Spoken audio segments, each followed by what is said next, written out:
એક તરફ સંયુક્ત રાજ્ય અમેરિકા ગેરકાયદેસર પ્રવાસીઓને પોતાની સરહદમાં પ્રવેશતા અટકાવવા માટે અબજો ડોલર ખર્ચી રહ્યું છે, તો બીજી તરફ જેઓ પહેલેથી જ દેશની અંદર વગર કાગળિયે રહે છે તેમને પકડવા અને પાછા મોકલવા માટે વધુ રોકડ ખર્ચવા મજબૂર છે.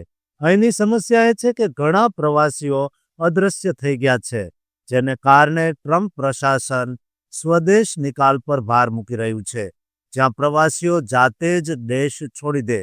આ માટે સીબીપી હોમ નામની એક એપ્લિકેશન બહાર પાડવામાં આવી છે, જે નોંધણી કરાવે તેને $1000નું બહાર નીકળવાનું બોનસ અને મફત પ્લેન ટિકિટ મળે છે. ઉપર છેલ્લી રીતે આ રસ્તો સોદો લાગે છે, પણ ધ એટલાન્ટિકના અહેવાલ મુજબ આ યોજના હેઠળ માથાદીઠ ખર્ચ લગભગ $7500 જેટલો અંદાજવામાં આવ્યો છે. આટલો ઊંચો ખર્ચ એટલા માટે છે કારણ કે DHSએ જાહેર કર્યું કે $200 મિલિયન ખર્ચે એક વિશાળ જાહેરાત અભિયાન શરૂ કરવામાં આવ્યું હતું, જેમાં સેક્રેટરી ક્રિસ્ટી નોએમ પણ ચમક્યા હતા. નોંધનીય છે કે કોઈ વ્યક્તિને સ્વેચ્છાએ પાછા મોકલવાનો સરેરાશ ખર્ચ $7500 છે, જ્યારે સરકાર દ્વારા પકડીને અટકાયત કેન્દ્રમાં રાખીને દેશ નિકાલ કરવા પાછળનો ખર્ચ $17,000 પ્રતિ માથું થાય છે. તેથી સિદ્ધાંતમાં આ યોજનાની મોટી બચત થવી જોઈએ. 2025ના આંકડા જોઈએ તો આઈસ આ વર્ષે આશરે 4 લાખ વિદેશીઓને દેશ નિકાલ કરાવવામાં સફળ રહ્યું છે અને બીજા 1 લાખ લોકોને સરહદ પર જ પાછા મોકલી દેવામાં આવ્યા હતા, જેનો કુલ આંકડો 5 લાખ થાય છે. જોકે ટ્રમ્પ ટીમનું લક્ષ્ય એક જ વર્ષમાં 1 મિલિયન દેશ નિકાલનું છે, જે તેઓથી ઘણું દૂર છે.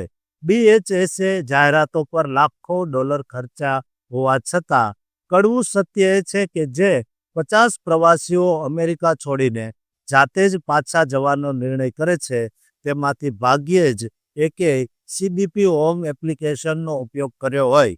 મોટાભાગના લોકો $1000નું બોનસ છોડીને ચૂપચાપ અને સરકારની નજરથી દૂર અદૃશ્ય થઈ રહ્યા છે, જેથી કોઈ કાગળનો રસ્તો ન બને. DHSએ જોકે મોટી જીતની બડાઈ હાંકી છે અને દાવો કર્યો છે કે 2025માં ટ્રમ્પે ફરી સત્તા સંભાળી ત્યારથી અત્યાર સુધીમાં 1.6 મિલિયન વિદેશીઓ સ્વેચ્છાએ દેશ છોડી ચૂક્યા છે. જોકે માત્ર 35,000 લોકોએ જ સીબીપી હોમ એપ્લિકેશનનો ઉપયોગ કર્યો હોવાની પુષ્ટિ થઈ છે. આ સિવાય જાન્યુઆરી 2025થી DHS સાથે જોડાયેલા હોમલેન્ડ સિક્યુરિટી સ્ટેટિસ્ટિક્સ જૂથે દેશ નિકાલના વિગતવાર માસિક અહેવાલો બહાર પાડવાનું બંધ કરી દીધું છે. નિષ્ણાતો આ 1.6 મિલિયનના આંકડાને અતિશયોક્તિથી ફૂલાવેલો ગણાવી રહ્યા છે. આ સ્વદેશ નિકાલની યોજના ખર્ચ ઘટાડવા માટે શરૂ કરાઈ હતી, પણ એપ્લિકેશનનો ઓછો ઉપયોગ અને જાહેરાતો પરનો મોટો ખર્ચ સૂચવે છે કે આ આયોજન પ્રમાણે કામ કરી રહ્યું નથી. આવતા વર્ષે વસ્તી ગણતરીના ડેટા બહાર આવશે, ત્યારે જ વાસ્તવિકતા સામે આવશે કે આ દાવાઓમાં કેટલું સત્ય છે. તમે નક્કી કરો, આ સ્વદેશ નિકાલ નવીન વિચાર છે કે પૈસાનો બગાડ? તમારું મંતવ્ય જે પણ હોય તે કોમેન્ટ બોક્સમાં જરૂર કહેજો.